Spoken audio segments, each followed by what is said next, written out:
Buenas tardes, Mayeli, ¿me escucha ahí?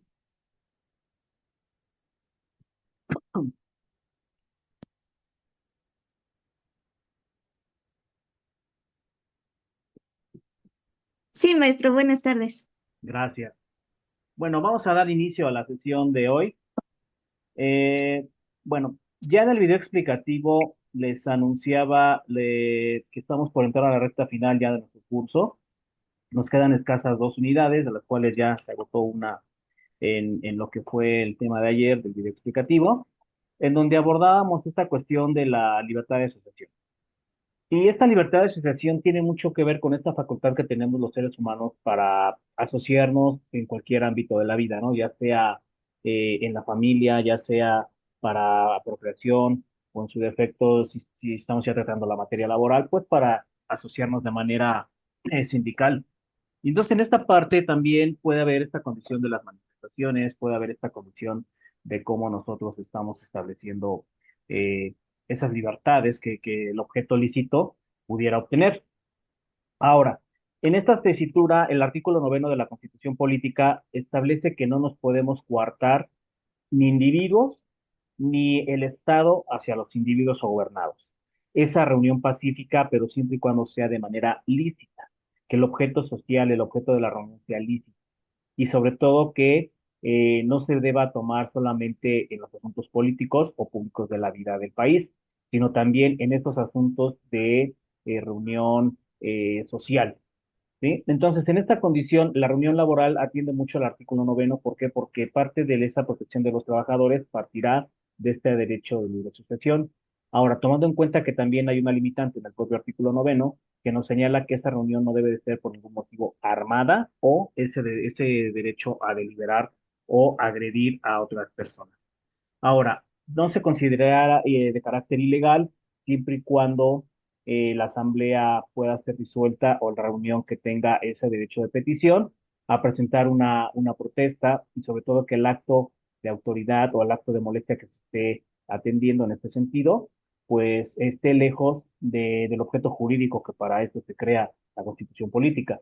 Por otra parte, nosotros también tenemos que tener esta conciencia de que la libertad de asociación tiene que estar libre de amenazas, libre de violencia o libre de intimidación. Y sobre todo que esta libertad debe de ser un acto volitivo, un acto de voluntad propia y no por coacción alguna. Ahora, respecto de la asociación, surgen figuras como lo es la asociación empresarial, dentro de la cual van a desarrollarse de manera autónoma en los sectores de una territorialidad y sobre todo atendiendo a ramas económicas. En este caso, la asociación empresarial va a atender desde el contexto del derecho del trabajo a esa tutela de representar y defender los intereses comunes de los miembros que hacen esas demandas de carácter colectivo.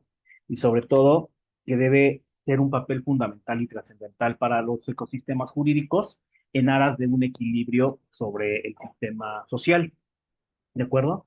La asociación empresarial también podríamos tornarla, como ya lo expliqué en el video, tendría que estipularse también a condiciones del derecho civil, sobre todo que ahí ustedes están llevando derecho civil, tendrían que tocarles estos tópicos sobre asociaciones, sociedades civiles y sobre todo cómo se relacionan con la actividad empresarial y más adelante, si es que llegas en cursos de derecho mercantil, cómo va a atender a la condición de lo que son las sociedades mercantiles y cooperativas.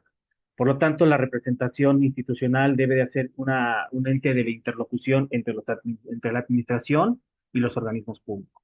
La negociación colectiva, desde luego, tiene que participar en los convenios colectivos sectoriales.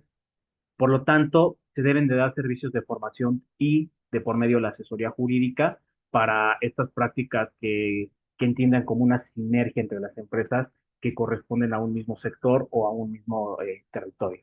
¿De acuerdo?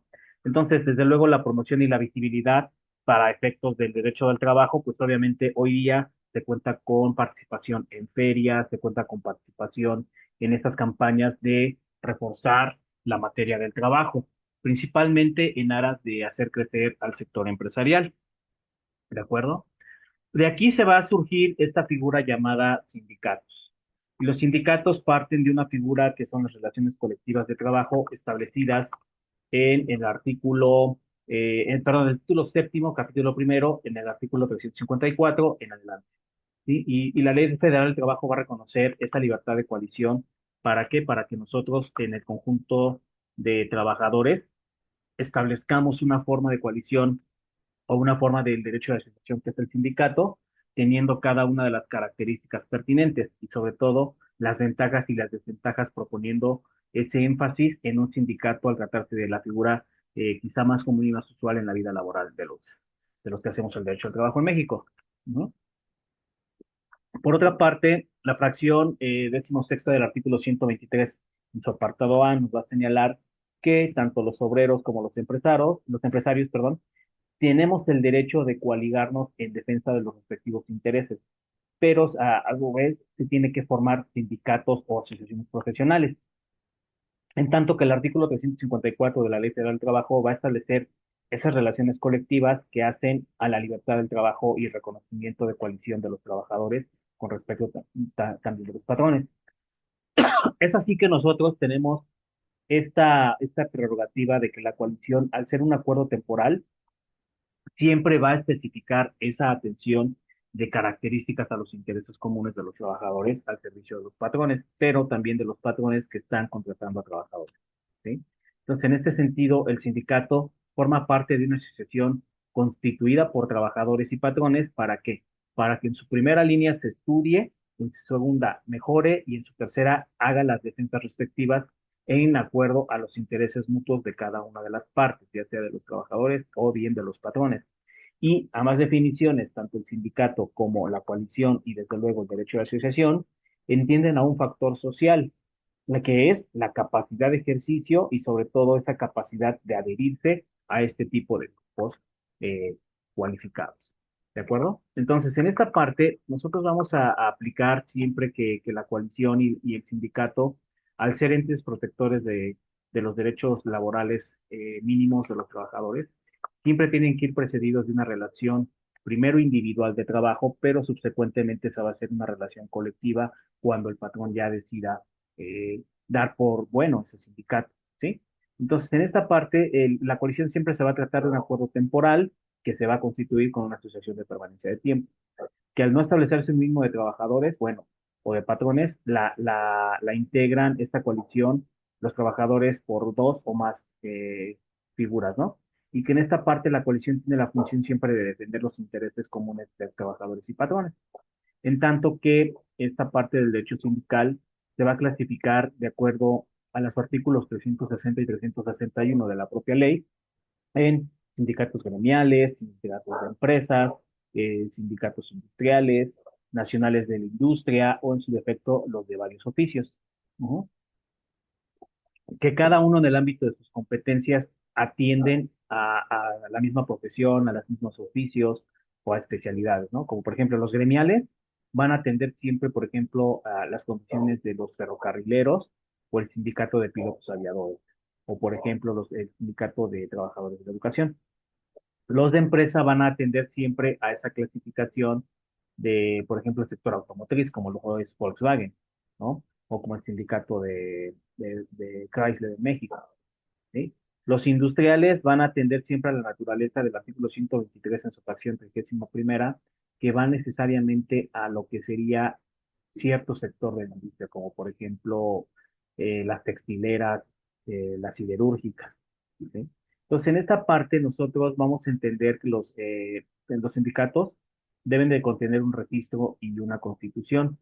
Desde luego, que el concepto básico de asociación, de acuerdo al artículo 2670 del Código Civil Federal, establece que cuando varios individuos deciden o convienen reunirse de manera que sea enteramente transitoria, siempre tendrán un objeto común que es manifestar ponderadamente su fin económico y van a constituir una asociación, ya sea de carácter lucrativo o bien, en el caso de la beneficencia, pues ahí no sería de carácter lucrativo, por lo tanto no cabría tanto la figura del sindicato. ¿Sí? Aquí entraríamos en una figura también de lo que es el Acoparmex, ¿no? La Acoparmex también se encuentra como asociación de cuidar los intereses de los patrones, sobre todo, ¿no? Y entonces aquí los empresarios siempre van a caer en esa tutela de derechos respecto de los trabajadores. Obviamente, los registros de los sindicatos ya con sus estatutos que se requieren de acuerdo a la legislación laboral en el 65, se tienen que hacer el registro ante el Centro de Conciliación Federal y Registro Laboral. ¿Para qué? Para que este también a su vez le dé fe y legalidad de que está formado y bien formado ese sindicato. Y desde luego se tiene que entablar una relación un registro, perdón, en lo que es la Secretaría del Trabajo y Seguridad Social. Y ya sus elementos, ahí se explica claramente en el video para no ahondar un poco más en este tema y nos abarque ahorita el tiempo de hablar en los demás. Ahora, por otra parte, los sindicatos representan capacidad y sobre todo esa representatividad. ¿Por qué? Porque si bien los sindicatos pueden significar lo que corresponde a los artículos 26 y 27 del Código Civil, que pueden ejercer todos los derechos necesarios para el cumplimiento de los fines, la capacidad de ejercicio es una condición en donde nosotros vamos a establecer esa parte de cómo el sindicato al ser integrado por asociaciones, no son de carácter tanto civil, sino laboral, pero que en esta parte necesitamos, de acuerdo a las solemnidades del Código Civil, esas condiciones de la capacidad de goce y sobre todo la capacidad de ejercicio. Ustedes ya están llevando ahí materia civil, ¿cierto? Y sobre todo, en esta parte, el artículo 374 va a retomar la capacidad jurídica de los sindicatos, donde deben ser legalmente constituidos por personas morales y deben de tener esa capacidad jurídica para adquirir bienes muebles o bien adquirir bienes inmuebles destinados inmediata y directamente para los fines para los que fue creado el sindicato. De esta forma, la única limitante que puede tener la capacidad de los sindicatos de adquirir muebles es la no realización de los fines. Entonces, obviamente, la capacidad jurídica del sindicato siempre va a atender que es una persona moral, pero va a ser representada por una persona física nombrado secretario general, que es esos efectos que va a tener en la toma de decisiones, siempre y cuando lo avale la los sindicatos, desde luego, pueden estar obligados a registrarse si tienen derechos y obligaciones también, de acuerdo a las establecidas en el artículo 377 de la Ley Federal del Trabajo, que es proporcionar informes cuando se les soliciten las autoridades del trabajo o bien cuando exclusivamente se refieran a condiciones internas del trabajo, de cómo está actuando el sindicato ante esa defensa y tutela de derechos de los trabajadores. ¿De acuerdo? Otro principio es la libertad sindical que permitirá a los sindicatos esa libre determinación dentro de los estatutos y la posibilidad de escoger a su mesa directa. ¿De acuerdo? Entonces, obviamente, ¿qué prohibiciones tienen los sindicatos? Pues así a general, en el artículo 378 nos marca que ellos tienen prohibido intervenir en asuntos meramente religiosos o ejercer la profesión de comerciantes con el ánimo de lucro. ¿De acuerdo? Entonces, serían las dos limitantes y prohibiciones que tienen los sindicatos. Respecto de las federaciones y confederaciones, la Ley Federal del Trabajo prevé que los sindicatos o un cúmulo de sindicatos pueden integrarse a través de federaciones y confederaciones, pero que en ambas, esta parte de encontrar a las organizaciones más amplias y omnicomprensivas, nosotros establecemos que las federaciones y confederaciones van a aglutinar a varios sindicatos, es decir, van a reunir a varios sindicatos. Y sobre todo que estas federaciones y confederaciones deben estar registradas ante la Secretaría del Trabajo y Previsión Social y desde luego el Centro Federal de Conciliación y Registro Laboral, ¿sí? Ya con sus estatutos que convienen en el artículo 383 de la legislación laboral. Entonces, por ejemplo, la confederación que podemos ver más fuerte, lo decía yo ayer en el video, es esa parte de la CTM. La CTM es el sindicato más longevo que pueda tener México respecto de los derechos obrero-patronales. ¿Por qué? Porque en este sentido fue creado al amparo también del Partido Revolucionario Institucional y como parte de esta condición se constituye por ahí del año de 1976 en donde va a defender meramente los derechos de los trabajadores, ¿de acuerdo? Entonces, finalmente nosotros tenemos esta libertad de adherirnos a un sindicato, pero también el patrón deberá sugerirnos esta condición y sobre todo qué prerrogativas o qué tutela de derechos está relacionada con la materia del derecho a asociación. ¿De acuerdo? ¿Hasta aquí alguna duda, Mari Carmen Magal?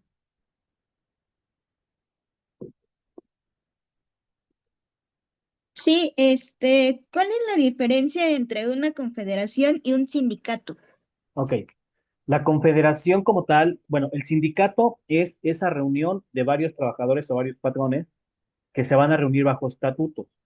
Es como una subfigura de las empresas. Ajá.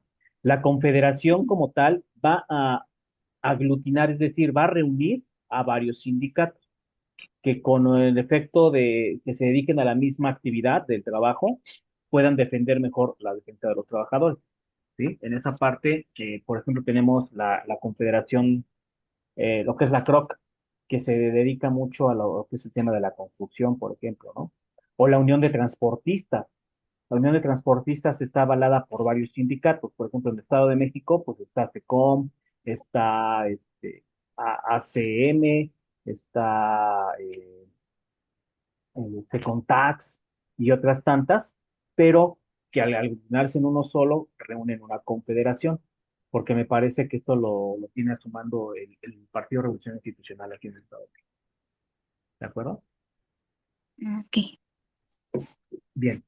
Entonces también hablábamos en el video explicativo sobre los contratos colectivos de trabajo, que esto es otra de las partes y de las figuras que dan origen al derecho de asociación o a las relaciones colectivas de trabajo.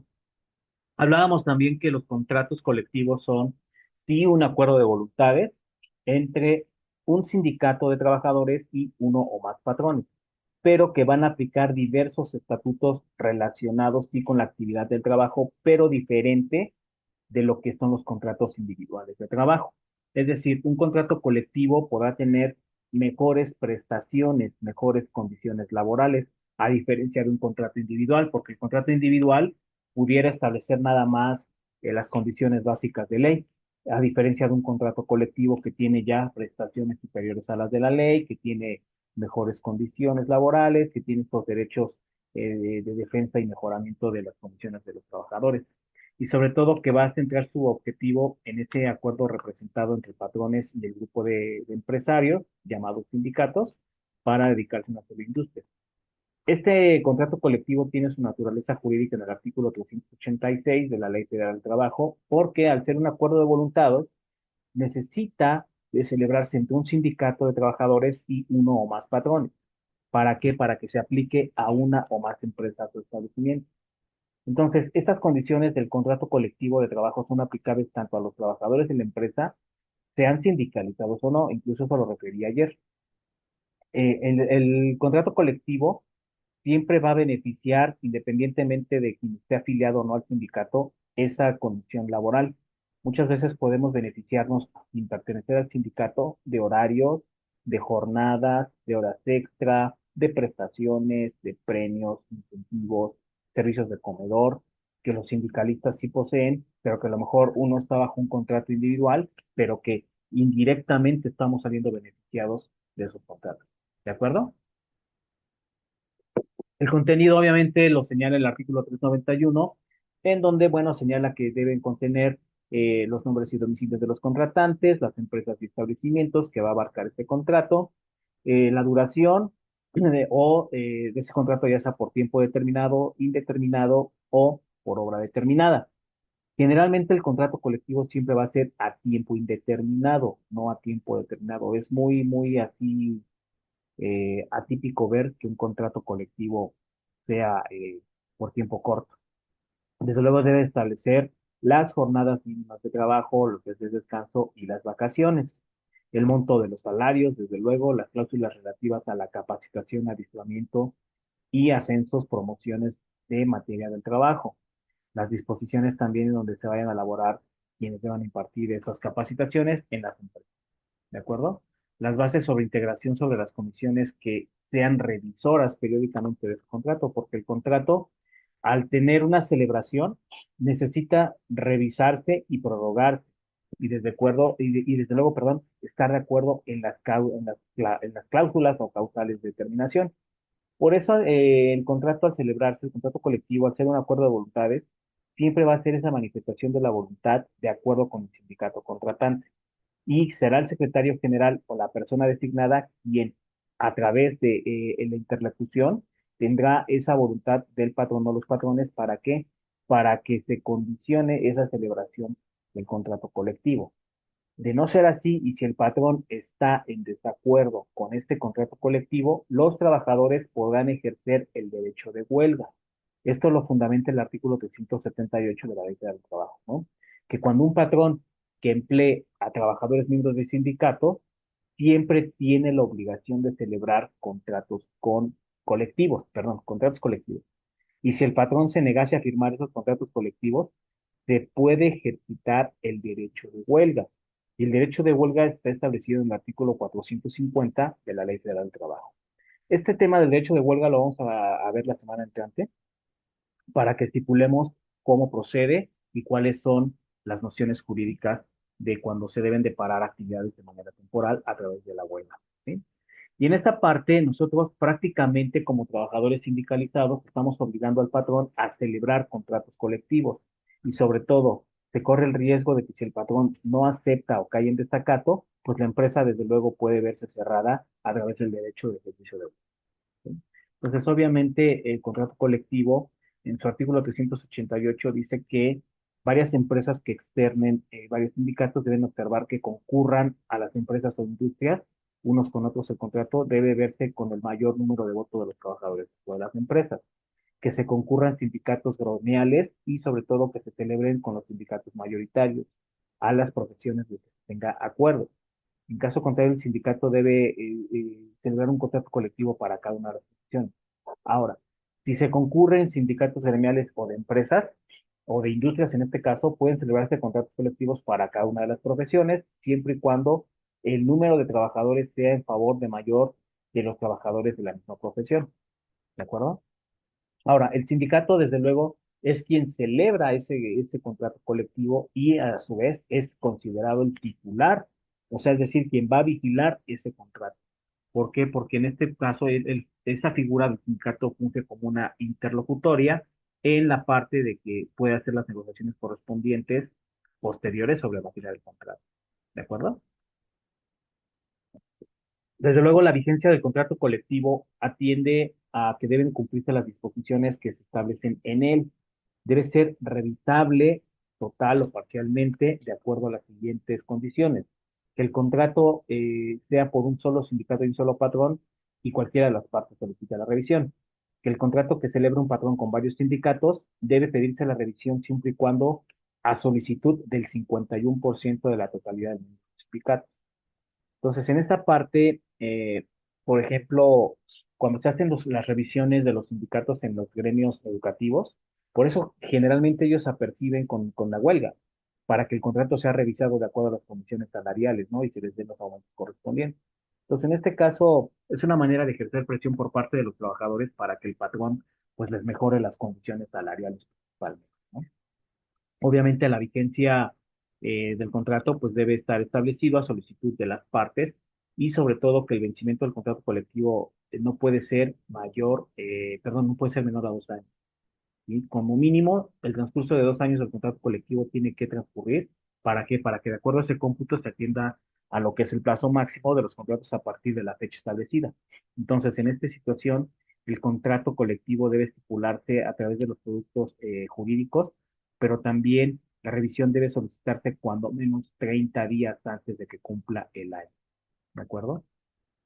Un contrato colectivo también puede celebrarse, como ya lo referí, en un tiempo determinado, porque la revisión debe ejercitarse a través y a solicitud de los trabajadores. En caso contrario, que no se quiera o no se deba revisar este contrato, los trabajadores pueden tratar a usted.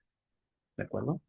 La terminación del contrato colectivo se da en términos del artículo 401 de la Ley Federal del Trabajo por el mutuo consentimiento de las partes. Es decir, que ambas partes estén de acuerdo, tanto los trabajadores sindicalizados como el patrón, para dar finalidad a este contrato. ¿Sí? Por la terminación de obra o obra determinada y la terminación colectiva de relaciones de trabajo que establece el capítulo octavo de la Ley Federal del Trabajo respecto del capítulo 16 de esa legislación. Obviamente la terminación del contrato, pues pueden ser la separación del patrón del sindicato o bien la disolución del sindicato, porque hay condiciones en donde el sindicato se puede disolver. Respecto de la cláusula de admisión y exclusión, hablábamos también que existe la posibilidad de que los sindicatos incluyan dentro del contrato colectivo cláusulas de admisión y exclusión. pero que se consideraría como un totalitarismo sindical y también totalitarismo estatal. Es decir, porque por un lado, el patrón puede imponerle a una persona adherirse a un sindicato para que pueda celebrar un contrato colectivo. Y a lo mejor esa persona no desea, o sea, ejercer su derecho a libertad sindical. Entonces, obviamente, el patrón se obliga a prescindir de los servicios del trabajador por no estar sindicalizado. Por otro lado, decíamos también en el video que esto puede tornarse un tanto discrepante, porque por un lado son derechos inconstitucionales y por el otro lado son derechos constitucionales, ¿no? Se torna inconstitucional porque el artículo quinto de la propia Carta Magna me establece que yo puedo tener esa libertad de empleo sin condición de alguna. Ujú. Mm, que por otro lado me estén violando la libertad de asociación reconocida en el artículo noveno constitucional, que violen mi derecho sindical y sobre todo que al obligarme es ejercer el poder del patrón.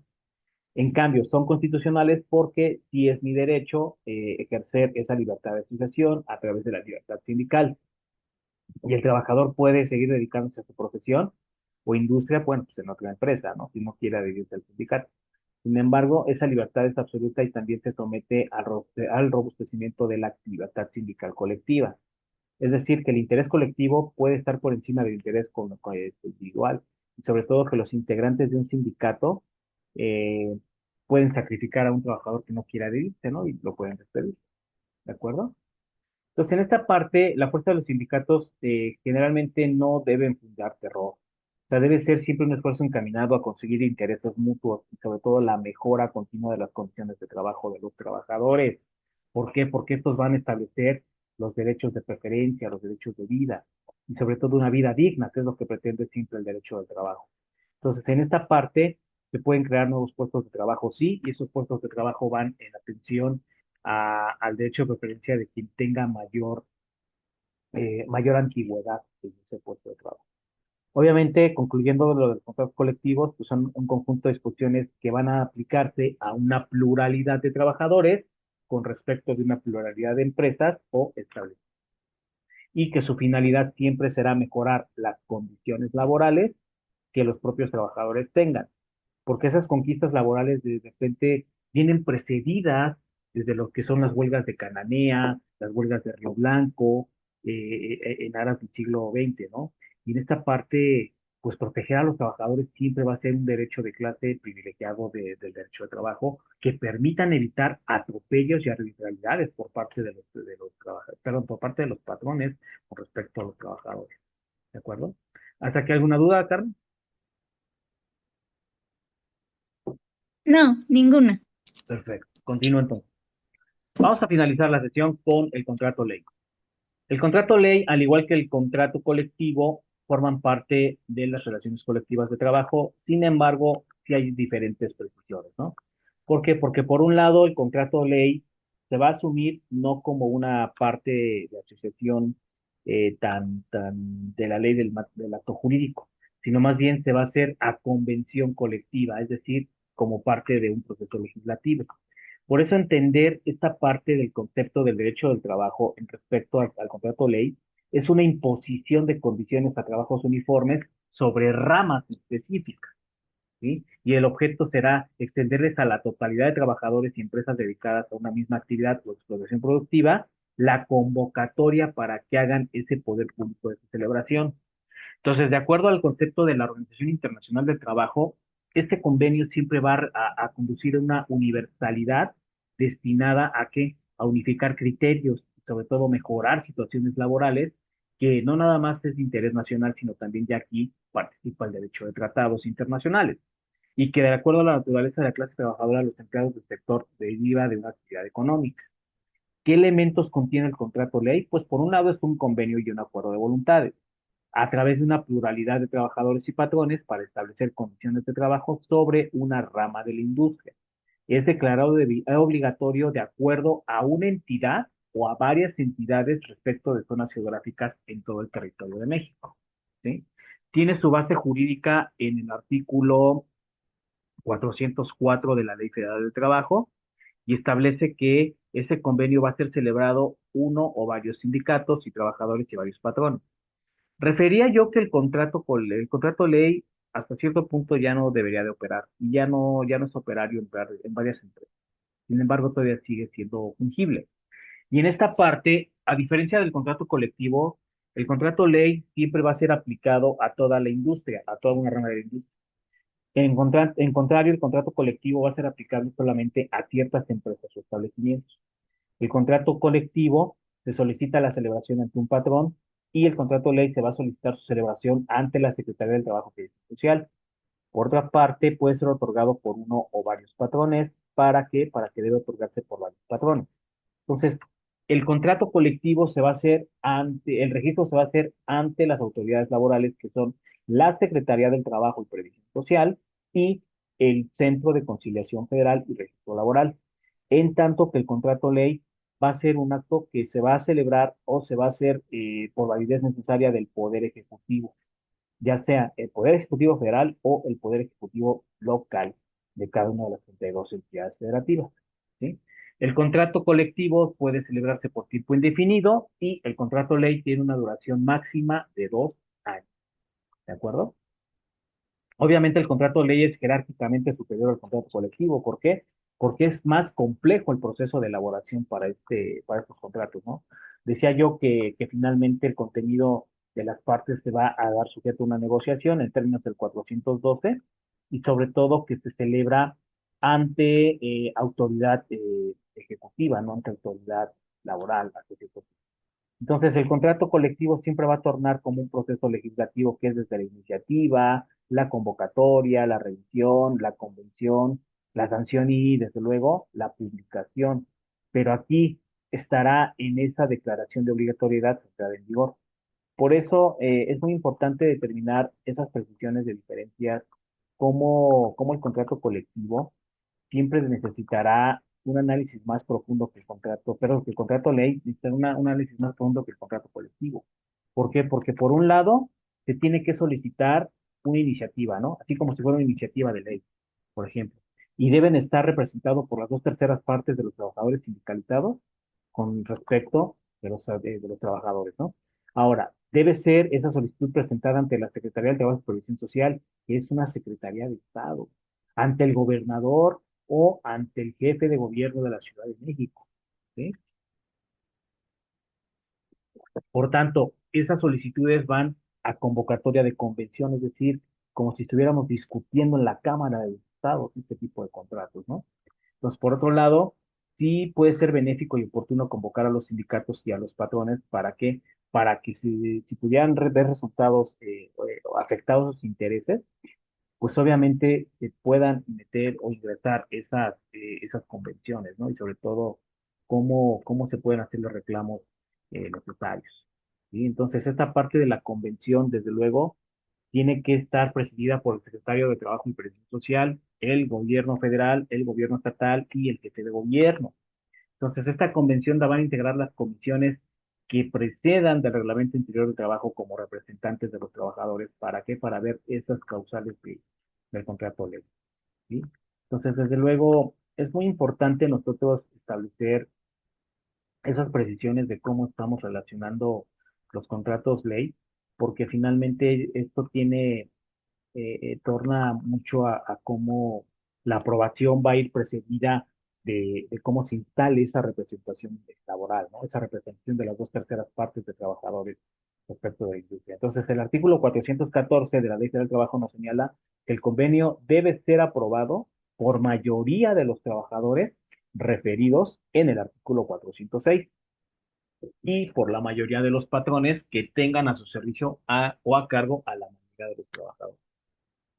Entonces, obviamente, el quórum necesita de una declaración de obligatoriedad y publicación que se hace a través del Diario Oficial de la Federación, declarando obligatorio ese documento para las empresas que ya lo están celebrando. ¿Sí? La iniciación de la vigencia, desde luego, pues está contenida en su Gaceta Oficial, en el Diario Oficial de la Federación, desde luego, y en términos del artículo 416 de la Ley del Trabajo. Se debe celebrar en esa declaración de obligatoria, de acuerdo a términos del 415 de la legislación laboral, como requisito indispensable la mayoría de las 2/3 partes de los trabajadores sindicalizados para poder declarar obligatorio este contrato ley. Y desde luego, nos señala el maestro Néstor de Buen que no es necesario que el contrato per se haya sido celebrado esta mayoría, sino que también puede integrarse como una labor de que eso ya se torna un tanto delicado. La solicitud, obviamente, la solicitan los sindicatos con representación mínimo de las dos terceras partes de la rama sindicalizada y se presenta ante la Secretaría de Trabajo y Previsión Social de acuerdo a las ramas industriales competencia federal o ramas industriales competencia de los estados federados. ¿Para qué? Para que sea el gobernador o el jefe de gobierno de la Ciudad de México quien revise eso. ¿Sí? Obviamente, la solicitud debe acompañar del señalamiento de la autoridad responsable que se va a depositar esa responsabilidad del contrato ley y sobre todo que se debe ordenar su publicación en un plazo máximo de no 15 días, la autoridad, ¿para qué? Para que se haga público. ¿Sí? Entonces, obviamente, cuando el contrato se declara ya obligatorio en las entidades federativas de zonas geográficas, sí se pueden formular oposiciones, pero una vez concluido el término fijado de ley, si no se formulan oposiciones, el contrato ley automáticamente se declara eh, obligatorio. La iniciación de la vigencia, desde luego, siempre va a tomar cuenta cuando haya sido publicado en el Diario Oficial de la Federación. ¿Sí? La vigencia, desde luego, siempre será expresamente a 2 años. A diferencia de un contrato colectivo de trabajo, el contrato ley siempre será a 2 años. ¿De acuerdo? ¿Hasta aquí alguna duda, alguna pregunta? No, ninguno. Perfecto. Bueno, pues yo cierro la sesión del día de hoy. Ya ahí en la plataforma hay una actividad, hay que revisarla y hay que realizarla, ¿vale? Quizá para efectos de evaluación sea la única que deje o voy a dejar otra más para que podamos ahí trabajar la plataforma. Ahorita que nos está un poquito de problemas e inconvenientes, ¿de acuerdo? Voy a tener la grabación, me despido de los estudiantes que van a ver este video, que pasen una excelente tarde y me quedo unos minutos con ustedes, Mari Carmen. Ok.